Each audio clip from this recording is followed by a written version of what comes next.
इस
क्वेश्चन का आंसर करना बेटा आपको।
पहले का बताओ, ब्लीचिंग एजेंट किसे यूज करते हैं?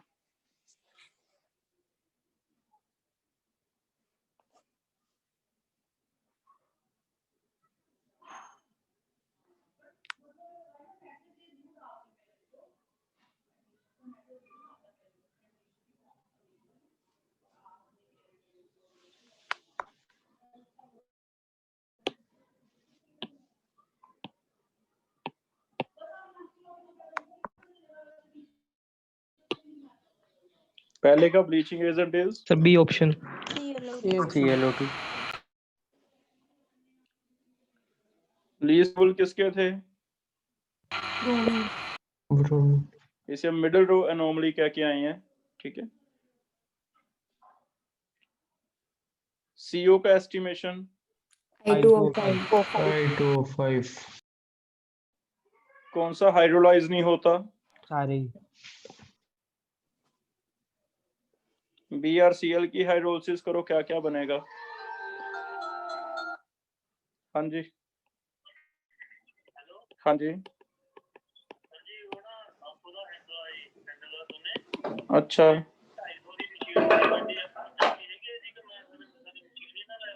फिर मशीन ही लिया सारी। हाँ ठीक।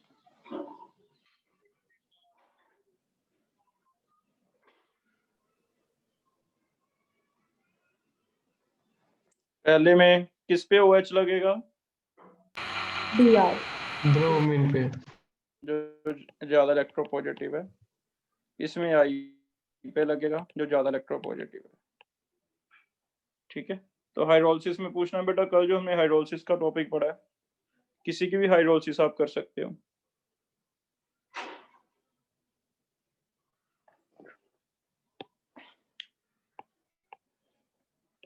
इसकी हाइड्रोलिसिस से देखो क्या बनेगा,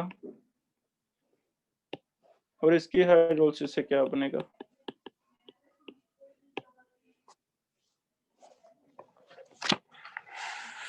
कौन कौन से एसिड बनते थे? H3PO3 plus HCl। एक में फास्फोरस बनता है, एक में फॉस्फोरिक बनता है।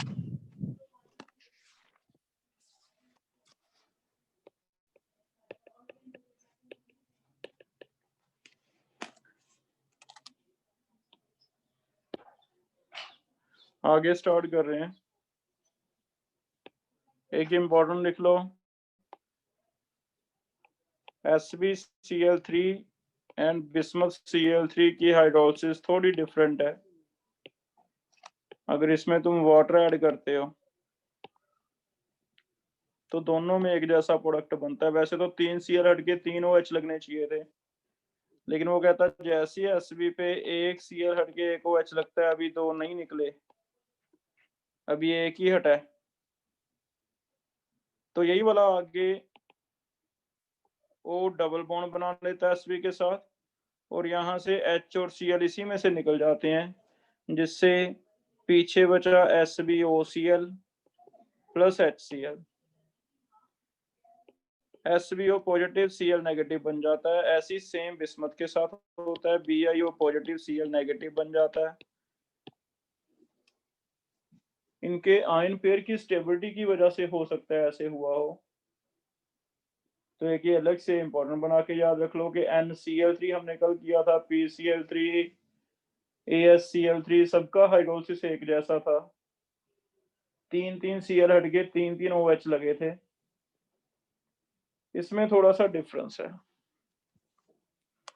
तो ये दोनों अलग से याद रख लेने हैं, ठीक है।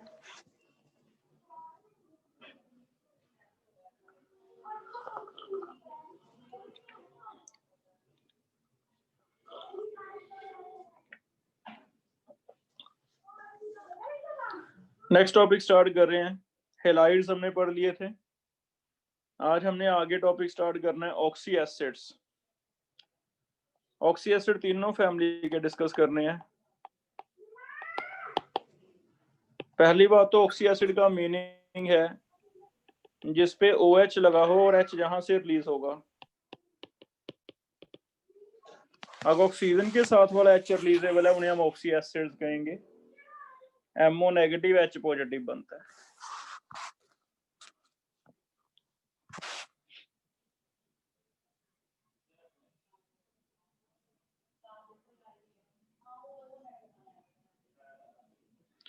इन्हें हम ऑक्सी एसिड्स कहते हैं। सभी के ऑक्सी एसिड हम पढ़ने जा रहे हैं।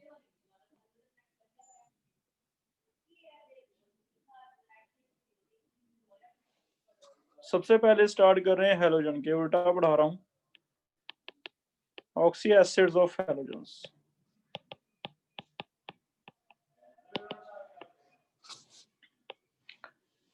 हैलोजन्स में 4 तरह के ऑक्सी एसिड बनते हैं। एक है HClO, एक ओ लगा हो, HX लिख देता हूँ, ClBrI कोई भी हो सकता है। एक है HXO, एक है HXO2, एक है HXO3 और एक है HXO4। इसमें ऑक्सीडेशन स्टेट X का निकालो, +1 आएगा, इसमें +3 आएगा, इसमें +5 आएगा और इसमें +7 आएगा। क्रॉसपॉन्डिंग ऑक्साइड से बने हुए हैं सभी, और इन्हें नाम ऐसे दिया जाता है जनरली जो 2 कॉमन ऑक्सीडेशन स्टेट रहती हैं उनके नाम दिए जाते हैं इक एसिड एंड अस एसिड। इक एसिड हायर वाला, इसे कहा जाता है हैलिक एसिड। अस एसिड लोअर वाला, इसे कहा जाता है हैलस एसिड। अगर कभी अस से भी लोअर और इक से भी हायर जाता है तो ये अबनॉर्मल माने जाती हैं स्टेट्स। अगर अस से भी लोअर आता है तो उसे कहा जाता है हाइपो, वर्ड लगता है हाइपो, हाइपोहेलस। ये जरूरी नहीं सबका बने, कईयों का बनेगा, कईयों का नहीं बनेगा। ऐसी हेलिक्स से भी ऊपर अगर जाते हो तो इसे नाम दिया जाता है पर हेलिक। तो ये कॉमन नोमेनक्लेचर है इनके एसिड्स का कि अस और इक कॉमन होते हैं, जैसे sulphurous, sulphuric, H2SO3, H2SO4। Phosphorus, phosphoric, H3PO3, H3PO4। लेकिन कभी इक से भी हायर ऑक्सीजन आ जाए, ऑक्सीजन कंटेंट बढ़ जाए, तो उसे पर बोला जाता है। जैसे कभी मान लो H2SO4 सल्फ्यूरिक है, उसका H2SO5 बन जाए तो उसे मैं पर सल्फ्यूरिक बोल दूंगा। और ऐसी अगर अस से भी लोअर स्टेट चली जाती है तो उसे हम हैलस कहते हैं। तो ये 4 कॉमन ऑक्सीडेशन स्टेट्स हैं। जैसे हैलोजन में क्लोरीन, ब्रोमीन, आयोडीन सभी बनाते हैं एक्सेप्ट HF। HF आपको पता बना ही नहीं सकता क्योंकि fluorine only shows -1 oxidation state. तो फ्लोरीन को छोड़ के बाकी सबके बनते हैं। जैसे अगर क्लोरीन की मैं बात करूं तो सभी बनेंगे HClO, HClO2, HClO3 and HClO4। और नेम आप खुद सोच सकते हो इनके।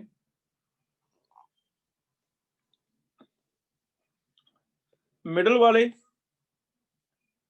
इक एसिड, अस एसिड, इक से भी ऊपर ऑक्सीजन जाता है तो पर, इससे भी नीचे आता है तो हाइपो। तो ऐसे बन जाते हैं। सेम ब्रोमीन का हो जाएगा तो इसे मैं बोलूंगा हाइपोक्लोरस, इसे बोलूंगा क्लोरस, इसे बोला जाएगा क्लोरिक, इसे बोलूंगा perchloric. Same is for bromine, same is for iodine. ऐसे 4 तरह के एसिड बनते हैं और चारों के स्ट्रक्चर बहुत ही इजी हैं। Cl के ऊपर एक OH तो रहेगा ही रहेगा, बाकी लोन पेयर हैं। OH आपको बताया ऑक्सी एसिड तभी बनेगा अगर OH हो।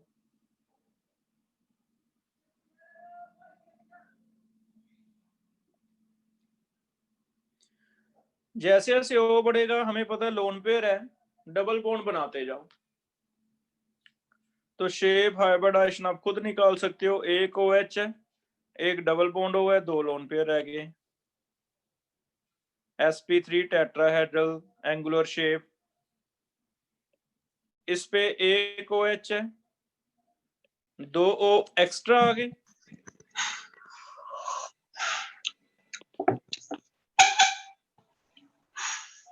और इसका स्ट्रक्चर क्या बनेगा फिर? तीनों डबल बॉन्ड हो आ जाए।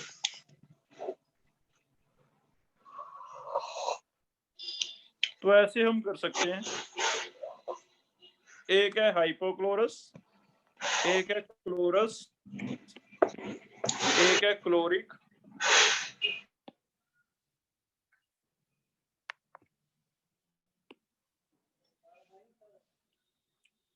ये इनके स्ट्रक्चर हैं। हाइब्रिडाइजेशन सभी की sp3 है, चेक कर लो चाहे।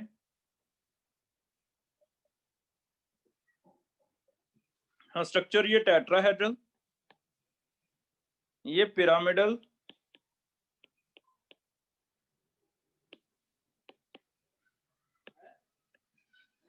ये एंगुलर और ये लीनियर। तो ऐसे बन जाता है।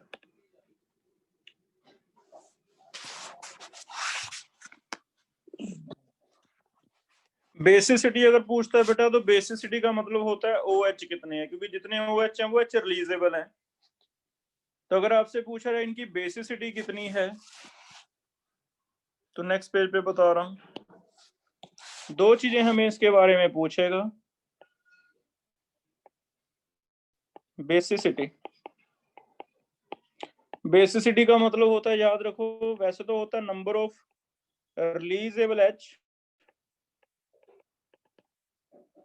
लेकिन इनमें ऑक्सी एसिड्स के लिए तुम याद कर लो कि नंबर ऑफ OH काउंट करने हैं, क्योंकि जो OH है वही हम रिलीजेबल मानते हैं।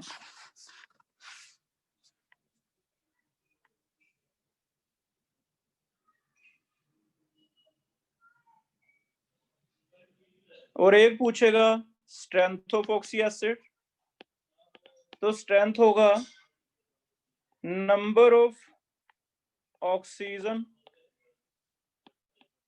पर H। कितने ऑक्सीजन है एक H से रिलीज करने के लिए, क्योंकि जितने ऑक्सीजन ज्यादा होंगे पर H खींचने वाले, उतना ही ज्यादा खींचेंगे। और हमने अब तो ऑर्गेनिक में भी पढ़ा है कि जितने ज्यादा नेगेटिव आई, जितने ज्यादा खींचने वाले ग्रुप, उतना ही एसिडिक ज्यादा होगा। तो जितने ज्यादा खींचने वाले होंगे उतना ही H जल्दी निकलेगा। खींचने वाले कौन है? ऑक्सीजन। इसका मतलब जनरली तो नंबर ऑफ ऑक्सीजन ज्यादा होने से देख लेते हैं, लेकिन पर H है। पर H का मतलब ये है कि आप ऐसे कर सकते हो कि नंबर ऑफ ऑक्सीजन कितने हैं, नंबर ऑफ ऑक्सीजन कितने हैं,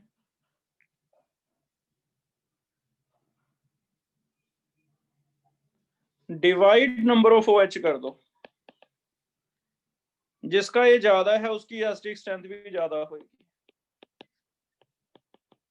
इसे अपनी तरफ से कोई नाम दे लो, चाहे बेसिसिटी नंबर दे लो कुछ ऐसा कि नंबर ऑफ ऑक्सीजन ज्यादा पर OH उतनी ही एसिडिक स्ट्रेंथ ज्यादा होगी। जैसे अब इन चारों की बात करते हैं, HOCl, HOClO, HOClO2,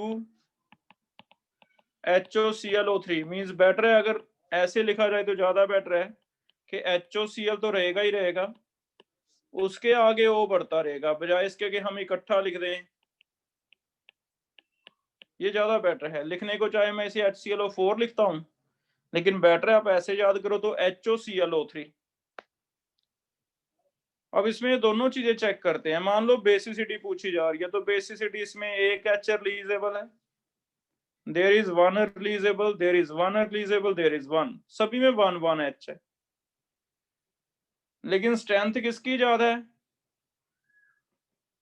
हमें सीधा पता चल रहा है कि इसमें एक H है, खींचने वाले एक्स्ट्रा ऑक्सीजन 3 मिल गए, या फिर टोटल नंबर ऑफ ऑक्सीजन 4 है, डिवाइड OH कितने हैं? 1। टोटल ऑक्सीजन 3 है, डिवाइड 1। टोटल ऑक्सीजन 2 है, डिवाइड 1। ऑक्सीजन 1 है, डिवाइड 1। तो जो हमने बेसिसिटी नंबर बनाया, कोई टर्म होती नहीं, मैंने अपनी तरफ से बनाया तुम्हें याद करवाने के लिए। इनके बेस पे तुम ऐसे कर सकते हो कि ये स्ट्रेंथ हो जाएगी इनकी कौन सा ज्यादा स्ट्रॉन्ग है, कौन सा कम है। और अगर सेंट्रल एटम डिफरेंट है, सेंट्रल एटम इज डिफरेंट, तो फिर भी स्ट्रेंथ जो है directly proportional to electronegativity of central atom होगी, क्योंकि हमें तो खींचने वाला एटम चाहिए, खींचने वाला हमें ज्यादा सपोर्ट करेगा। जैसे HOClO2, HOBrO2 एंड HOIO2 में से ऑक्सीजन सभी एक जैसे हो गए। पहली बात प्रायोरिटी ऑक्सीजन है, अगर ऑक्सीजन एक जैसे हैं तो फिर Cl ज्यादा, Br कम, I कम, तो ऐसे Ka हो जाएगा। उल्टा Pk पूछता है तो उल्टा और आ जाएगा ना, अगर कभी Pk पूछे तो अब तो हमें पता है कि Pk का मतलब माइनस लॉग होता है, तो इनमें तो कंफ्यूजन नहीं होनी चाहिए हमें, तो ऐसे हो जाएगा। तो ये कुछ एक जनरल सी बातें हैं जो हमें सभी ऑक्सी एसिड पढ़ने में हेल्पफुल होंगी कि ऑक्सी एसिड में बेसिसिटी कैसे निकालनी है, स्ट्रेंथ कंपैरिजन कैसे करना है, मैंने आपको नेम कैसे देने हैं, हाइपो क्या है, पर क्या है, हैलोजन एसिड लेके समझा दिया। और ये सभी इनऑर्गेनिक में जितने भी ऑक्सी एसिड बनते हैं, बोरॉन फैमिली से लेके अभी तक जितने भी हैं, सभी में आपके काम आएगा।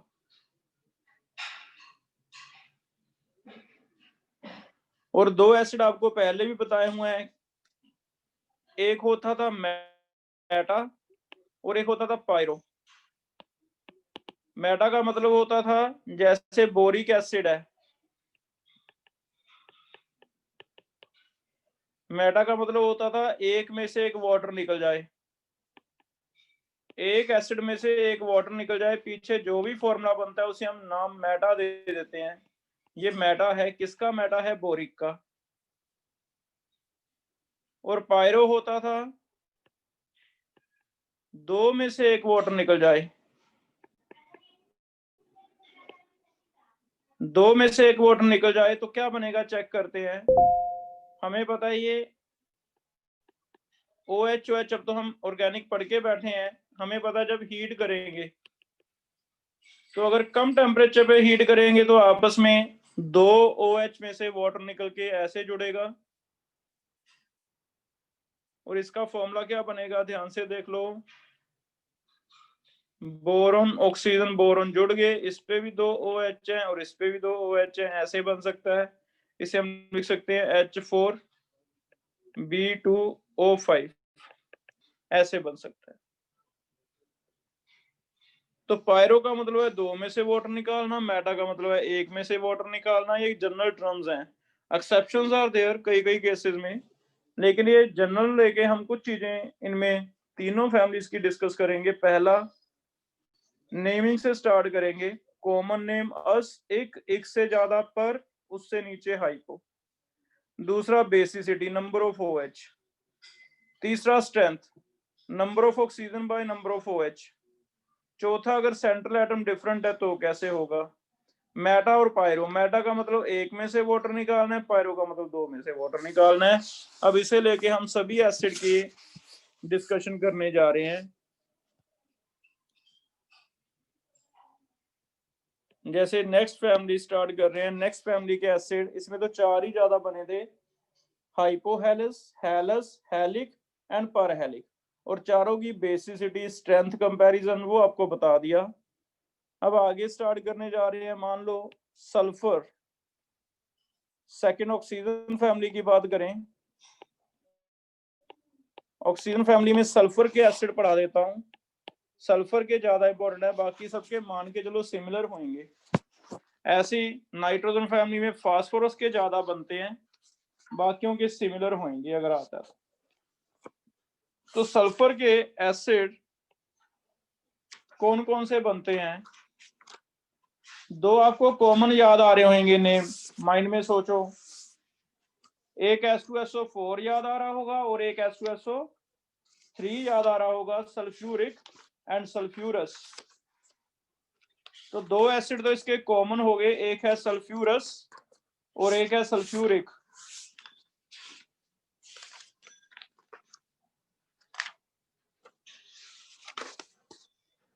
तो दो तो कॉमन है, पहला H2SO4, दूसरा S2SO3, common oxidation state +6 and +4, इसे नाम दिया है एक सल्फ्यूरिक, तो याद होगा ही आपको, इसे नाम दे दिया सल्फ्यूरस। स्ट्रक्चर मैं बनाने की कोशिश कर रहा हूं, ज्यादातर जो एसिड्स हैं टेट्राहेड्रल स्ट्रक्चर्स हैं ज्यादातर में।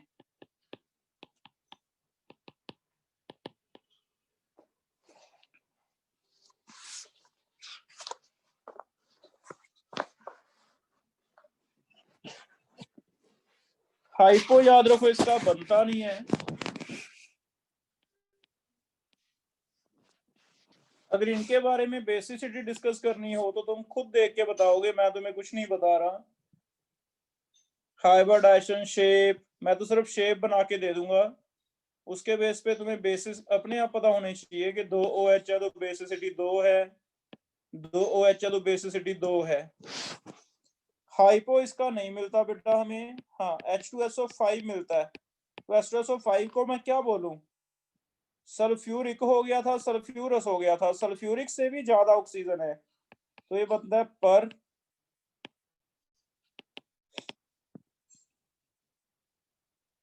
और पर सल्फ्यूरिक में यहाँ पे अगर मैं O ऐड करूं तो कहीं जगह तो है नहीं, फिर यहीं पे एक ऑक्सीजन और एक्स्ट्रा ऐड कर देते हैं। ये बन सकता है कि सल्फ्यूरिक में एक ऑक्सीजन एक्स्ट्रा ऐड हो जाए, दिस इज पर सल्फ्यूरिक।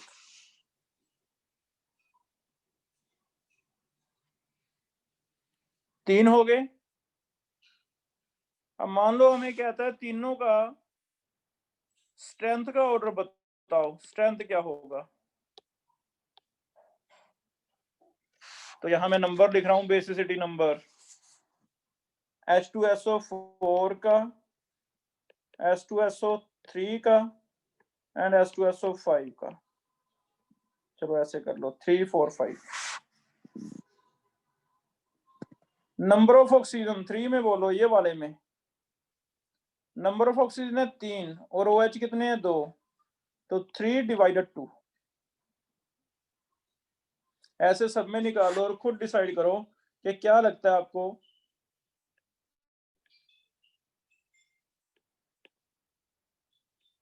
कौन ज्यादा स्ट्रॉन्ग एसिड होना चाहिए, कौन कम होना चाहिए।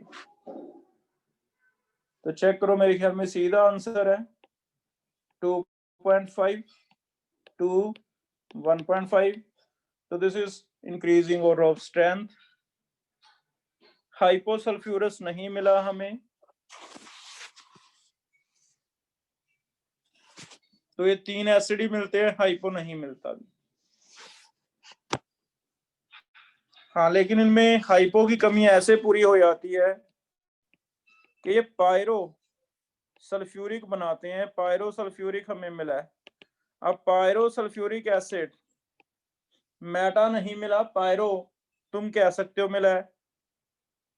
पायरो का मतलब मैंने अभी बताया कि 2 H2SO4 लेके एक वाटर निकालना है, तो चेक करो क्या फॉर्मूला बनना चाहिए। 2 में से एक निकाल दो।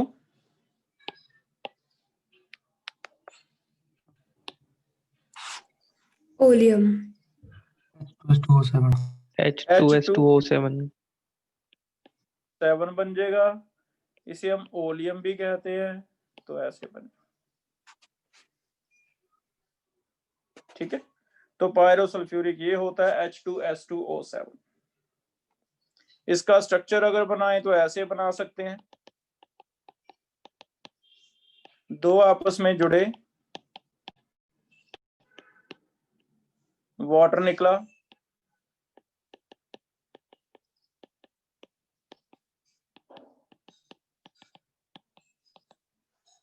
दिस इज पायरोसल्फ्यूरिक एसिड, तो इसे हम पायरोसल्फ्यूरिक एसिड बोलते हैं।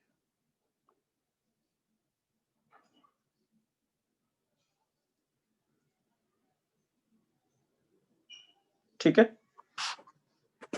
मेटा नहीं बनता, बना के देखो जरा मेटा सल्फ्यूरिक एसिड क्यों नहीं बनता। क्या रह गया पीछे,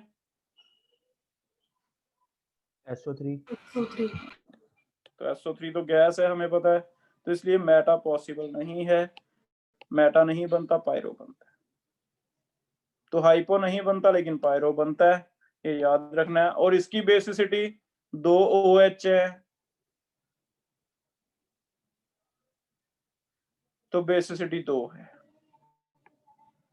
तो एक बहुत ही कॉमन सी चीजें पूछेगा। और लास्ट है एक जो इसमें एक्स्ट्रा बना है, पायरो में भी आगे और ऑक्सीजन डाल दी जिससे बन गया पर ऑक्सो डाइसल्फ्यूरिक एसिड। पर ऑक्सो डाइसल्फ्यूरिक एसिड ऐसे बनाया है कि इसमें पर ऑक्सो लिंकेज है, जो हमने 2 सल्फ्यूरिक एसिड को O से जोड़ा है, वो एक और ऑक्सीजन आ जाती है बीच में, ऐसे बन जाता है। और ये पर ऑक्साइड लिंकेज आने की वजह से इसे कहा जाता है पर ऑक्सो डाइसल्फ्यूरिक एसिड, और इसकी बेसिसिटी भी 2 है, बेसिसिटी इज 2।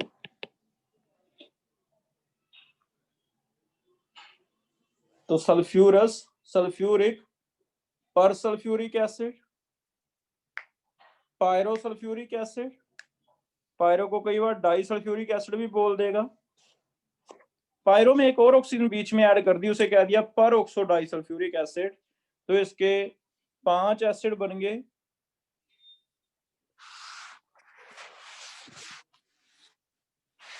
कुछ एक कॉमन नेम दिए हुए हैं, जो H2SO5 है उसे इसने कैरोज एसिड लिखा हुआ है, कॉमन नेम यूज होता है। जो H2S2O7 है इसे ओलियम यूज होता है। जो लास्ट है H2S2O8 इसे मार्शल एसिड यूज होता है नेम। तो एक कॉमन नेम इंपॉर्टेंट है, ये ध्यान रखना पड़ेगा आपको। ऐसे बेसिसिटी कितनी है, स्ट्रेंथ कितनी है, बनाने कैसे हैं, नेम क्या क्या आएंगे, वो कॉमन चीजें हैं। वो तुम्हें एक में हाइपोहेलस हेलस में याद कराए, पायरोमेटाट्रम याद कराए, उसके बेस पे नेम बन जाएंगे सारे। हाँ ये थोड़ा क्रैमिंग है कि कैरोस भी होता है, ओलियम होता है, मार्शल होता है, ये तुम्हें याद ही करना है।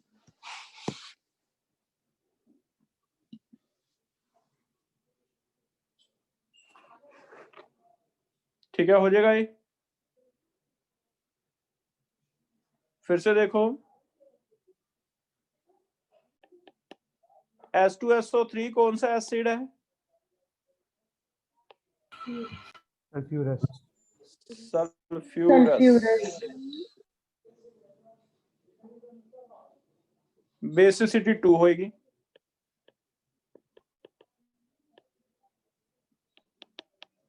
H2SO4 sulphuric. सल्फ्यूरिक, बेसिसिटी 2 होएगी। माइंड में लेके आओ पिक्चर कैसे बनती है। H2SO5 पर सल्फ्यूरिक। पर सल्फ्यूरिक। पर सल्फ्यूरिक, बेसिसिटी तब भी 2 ही है। पायरो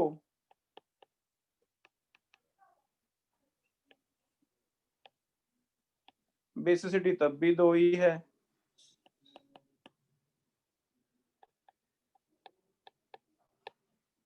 पर ऑक्सो डाइसल्फ्यूरिक,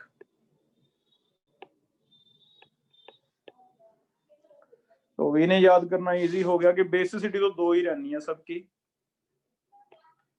हाँ नेम में बताओ, कैरोज एसिड किसे लिखूं? H2SO5।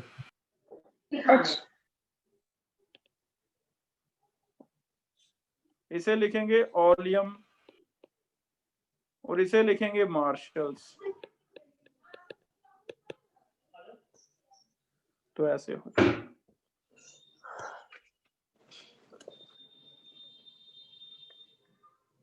सुबह हो गई मामू।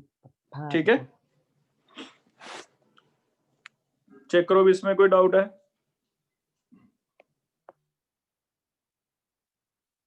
फास्फोरस के याद करने हैं हमने। फास्फोरस के कौन कौन से हैं?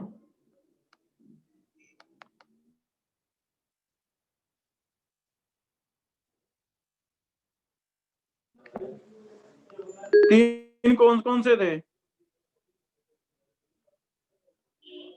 Phosphorus, H3PO4, H3PO3, and H3PO2 oxygen कम होती जा रही है। H3PO4 is phosphoric, PO3 is phosphorus, PO2 is hypo। तो 3 तो हम ये कर सकते हैं। अब फास्फोरस पे आगे last,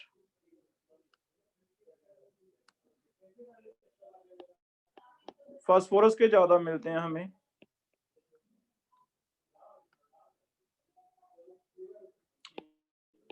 H3PO4, H3PO3, H3PO2। Name is phosphoric, phosphorus, hypophosphorus।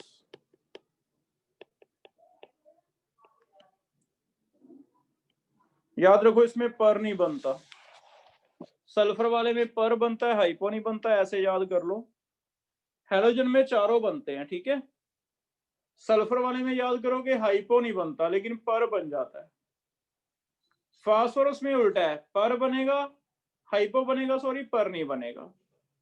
तो सल्फर और फास्फोरस में एक एक की कमी है।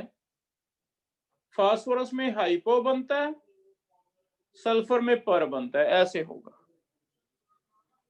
स्ट्रक्चर सबके एक जैसे है। फिर से आपको ऑक्सीजन ही बस कम करनी है। 3 OH है, टेट्राहेड्रल रखे हैं ज्यादातर स्ट्रक्चर। ये भी आप कॉमन चीज ले सकते हो सभी में।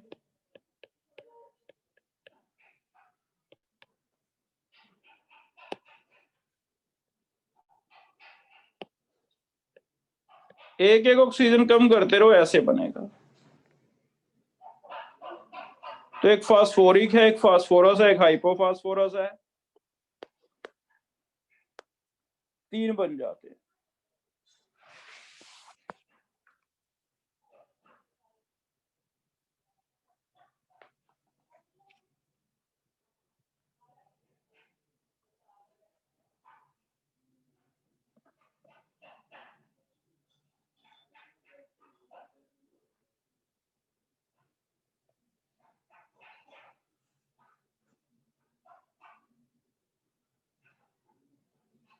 अब अगर तुम्हें कहा जाए मेटा एंड पायरोफास्फोरिक बनाओ, तो तुम खुद बना सकते हो, बना के देखो। पायरोफास्फोरिक कैसा स्ट्रक्चर होना चाहिए और मेटाफास्फोरिक कैसा होना चाहिए।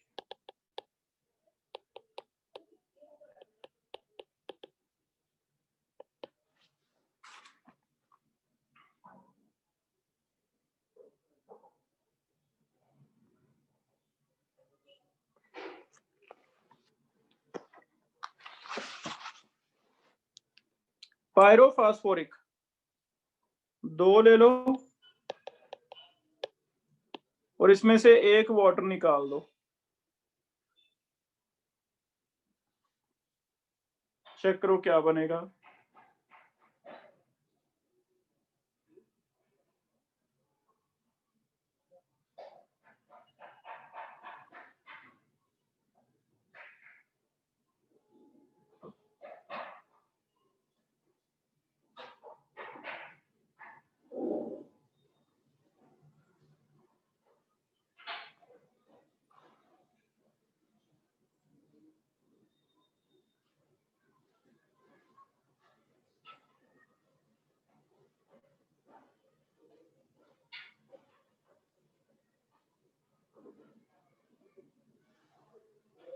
तो पायरो का फॉर्मूला बना H, एक वाटर निकाला, 6H में से 2 H निकल गए, 4, P2 हो गए, O8 में से 1 निकल गया, 7। This is pyrophosphoric. और मेटा, मेटा का मतलब बनेगा अगर एक में से एक वाटर निकल जाए तो 1H PO3, this is Meta. तो ऐसे दोनों बनते हैं।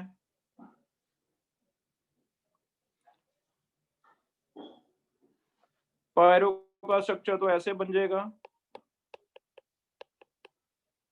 कि दो में से ईथर बना है, मान के चलो HOH वाटर निकला था, तो दो आपस में लिंकेज हो गया। इससे आप इसकी बेसिसिटी चेक कर सकते हो, 4 होगी बेसिसिटी, 4 OH है।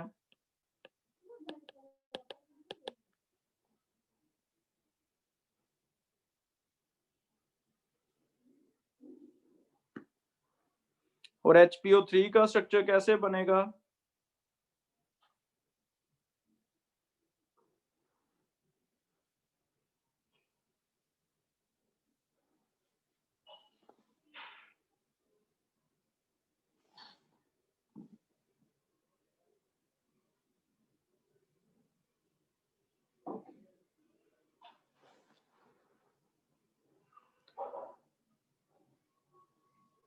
HPO3 का स्ट्रक्चर कैसे बनेगा? फास्फोरस के ऊपर एक तो OH होना ही चाहिए, दो जो हैं वो इनमें से एक डबल बॉन्ड है, एक कोऑर्डिनेट बॉन्ड है, ऐसे दिखा सकते हो। This is Meta.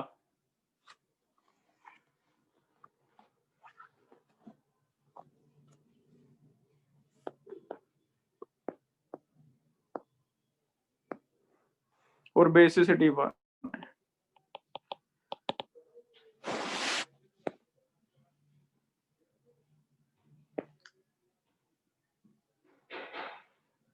अब एक बार नेम लेके देखो, आपको याद आनी चाहिए सारे। आपको बोलूं मैं हाइपोब्रोमस, तो क्या नेम में आ रहा है, माइंड में आ रहा है? हाइपोब्रोमस, HOBR, ब्रोमस HOBRO, एक ओ एक्स्ट्रा लग गया। ब्रोमिक HOBRO2, पर ब्रोमिक HOBRO3। ये तो 4 वो हो गए। सल्फर के सल्फ्यूरस, सल्फ्यूरिक एंड पर सल्फ्यूरिक, 3 बनते हैं, हाइपो नहीं बनता। सल्फ्यूरस H2SO3, सल्फ्यूरिक H2SO4, पर सल्फ्यूरिक H2SO5। लेकिन इसमें एक्स्ट्रा पायरो बनता है, मेटा नहीं बनता।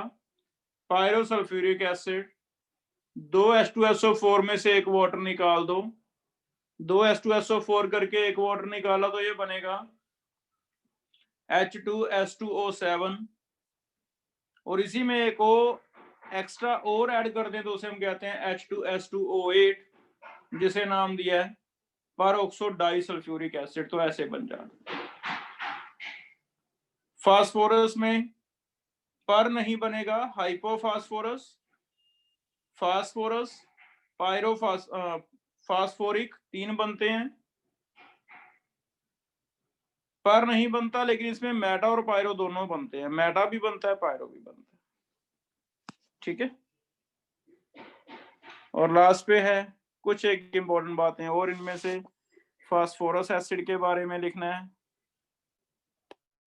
पहले तुम खुद चेक करके दो, मुझे इनका स्ट्रेंथ बताना है, ऑर्डर क्या रहेगा, कौन सा ज्यादा स्ट्रॉन्ग एसिड है, इनका स्ट्रेंथ जा Ka का ऑर्डर लिख के दो, चेक करो। तो जो मैंने तुम्हें फॉर्मूला सिखाया उसके बेस पे लिख के दो। एक इसके बारे में और नेम, इंपॉर्टेंट नेम लिख लो, इसे बहुत बार फॉस्फिनिक बोलेगा और इसे बहुत बार फॉस्फोनिक बोलेगा। तो एक कॉमन नेम बहुत इंपॉर्टेंट है। कई बार तो कंपटीशन में क्वेश्चन ही इतना आ गया कि फॉस्फिनिक की बेसिसिटी, लेकिन हमें हाइपो तो याद रहा लेकिन फॉस्फिनिक नहीं याद रहा। तो कॉमन नेम भी इंपॉर्टेंट है, कैरोज, मार्शल, और एक और आया था, 3 उसमें आए हैं, ओलियम 2 इसमें आए हैं, फॉस्फिनिक एंड फॉस्फोनिक।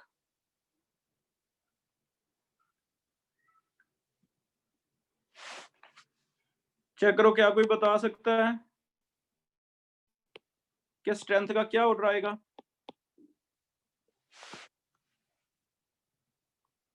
कोई भी बताना चाहेगा भी स्ट्रेंथ का क्या ऑर्डर है? इंक्रीजिंग, PO4 के सबसे ज्यादा, H3PO4 की सबसे ज्यादा, H3PO4 की सबसे ज्यादा, कम आएगी। H3PO2 की हाँ फिर कौन सा ऑप्शन सही है? H3PO4 की ज्यादा या H3PO2 की ज्यादा? H3PO2 की। H3PO2 की ज्यादा आएगी। मैंने तभी आपको बताया कि सीधे ऑक्सीजन नहीं देखने, आपको एक फॉर्मूला सिखाया।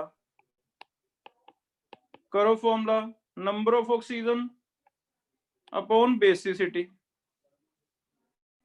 इसमें करो number of oxygen upon basicity, और इसमें करो number of oxygen upon basicity, फिर निकलेगा। नंबर ऑफ ऑक्सीजन 3 है,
सॉरी बेटा, लाइट चली गई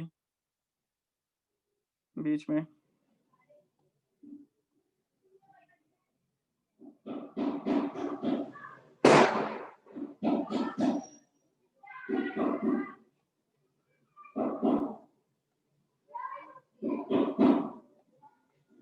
देखना कहाँ पे बंद हुआ था।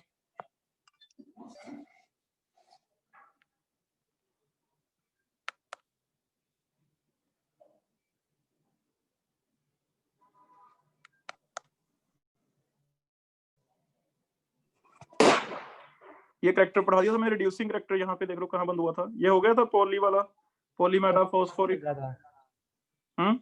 फर्स्ट पॉइंट चल रहा था। पॉलीमेटाफॉस्फोरिक नहीं हुआ? No sir.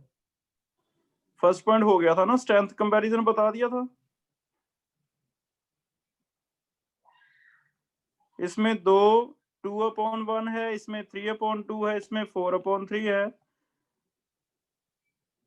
तो ये हो जाता है ज्यादा स्ट्रॉन्ग एसिड, ये वीक, ये वीक, ये हो गया था। सेकंड में बताया कि मेटाफॉस्फोरिक जो है वो साइक्लिक भी बन सकता है और आगे चेन भी बन सकती है। साइक्लिक में ये होता है कि जो बॉन्ड है वो आगे आगे कोऑर्डिनेट होने की बजाय ऑक्सीजन दोनों से लिंक करके पीओपी लिंकेज बना लेता है, जिससे ये 3 का साइकिल भी बनता है और डिपेंड करता है कंडीशन पे लॉन्ग चेन भी बन सकती है। तो पॉलीमेटाफॉस्फोरिक एसिड एग्जिस्ट करते हैं। और लास्ट एक पॉइंट था कि कुछ एक एसिड फास्फोरस के रिड्यूसिंग है, कुछ एक नहीं है। वो रिड्यूसिंग नेचर उसकी डिपेंड करती है कि किसमें पीएच बॉन्ड है। अगर किसी में पीएच बॉन्ड है तो हमें पता है उसमें ऑक्सीजन ऐड होके ये बन सकता है। अगर ये बन जाएगा तो ऑक्सीडाइज हो गया, और जो ऑक्सीडाइज होगा वो काम कर सकता है रिड्यूसिंग एजेंट का। तो रिड्यूसिंग एजेंट कौन कौन से हैं, कौन से नहीं हैं, ये हम ऐसे पता लगा सकते हैं। जैसे 3 एसिड दिए हुए हैं, तीनों में से चेक करो कौन सा रिड्यूसिंग नहीं है। तो हमने देखा भी H3PO4 में एक भी पीएच बॉन्ड नहीं है। इसमें भी पीएच बॉन्ड होगा, इसमें भी पीएच बॉन्ड होगा। जिनमें पीएच बॉन्ड है वो मान के चलो अभी और ज्यादा ऑक्सीजन ले सकता है यहाँ पे, तो वो ऑक्सीडाइज होगा। क्या काम करेगा? रिड्यूसिंग। तो ये भी रिड्यूसिंग है, ये भी रिड्यूसिंग है, लेकिन पहला रिड्यूसिंग नहीं है। ठीक है, तो एक इनके बारे में बस ये पॉइंट याद रखना है, रिड्यूसिंग बिहेवियर है। और दोनों में से अगर इन दोनों में से देखें तो इसमें 2 pH हैं, तो ये ज्यादा स्ट्रॉन्ग रिड्यूसिंग एजेंट है। तो रिड्यूसिंग एजेंट भी काम करते हैं। जैसे इसका रिड्यूसिंग एजेंट का काम ऐसे है कि अगर मैं सिल्वर नाइट्रेट ले लूं, तो मैंने देखा सिल्वर नाइट्रेट H3PO2 से रिएक्ट करके सिल्वर बना देगा।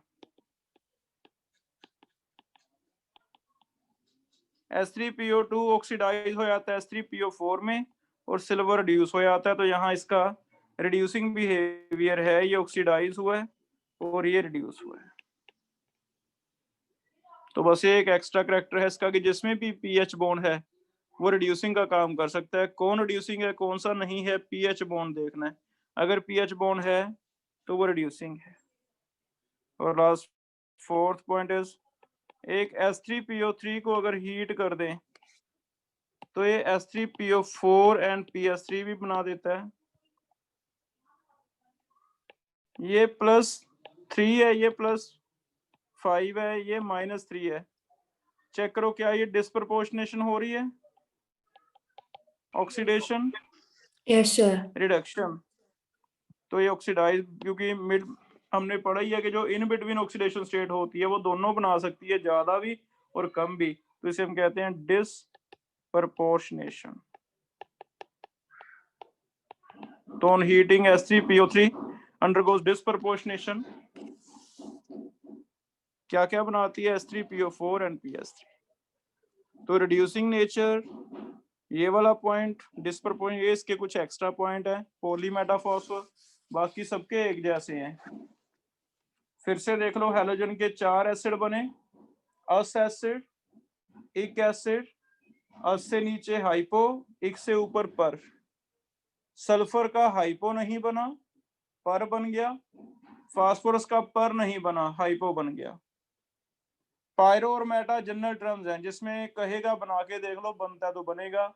जैसे पायरो सल्फ्यूरिक बन गया, पायरो फास्फोरिक बन गया। मेटा फास्फोरिक बनता है लेकिन मेटा सल्फ्यूरिक नहीं बना, क्योंकि वो तो SO3 बन जाता है। स्ट्रेंथ कंपैरिजन तो सीधा बस OH और वो काउंट करने हैं आपने, number of O upon number of OH, उससे आप सीधा निकाल सकते हो कौन स्ट्रॉन्ग है कौन वीक है। ठीक है, अब फाइनली लास्ट पे आपको घर पे जाके इसे बना के देखने हैं। बस स्ट्रक्चर जरूर याद कर लो एक बारी। स्ट्रक्चर याद हो जाएंगे तो हमारा काम हो जाएगा सारा। उसी के बेस पे क्वेश्चन पूछेगा, बेसिसिटी, ऑक्सीडेशन स्टेट, ऐसे ही क्वेश्चन आए हैं इसमें। ठीक है, क्लियर है बेटा, कर लोगे? ये पेज फिर से देख लो, यहाँ कहीं रह गया हो तो मैं दोबारा पेज में कर रहा हूँ। तो ये वाला रह गया था। हाँ, ये वाला देख लो, नोट कर लो, मैं उसमें भेज देता हूँ ग्रुप में। बीच में लाइट चली गई यार भाई।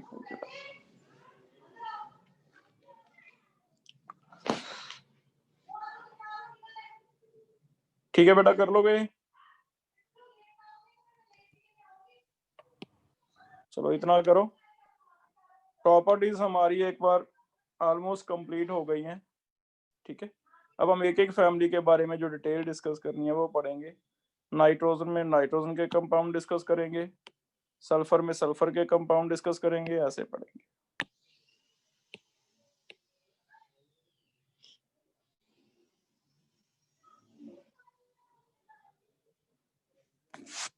कल 9 बजे आपका टेस्ट है रिवीजन का, 11:30 आपकी डाउट क्लास है।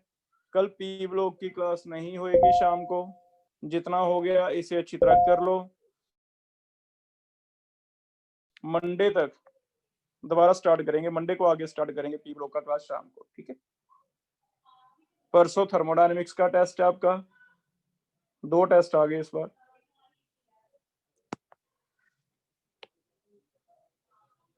ठीक है बेटा, कुछ पूछना है? Excuse me sir.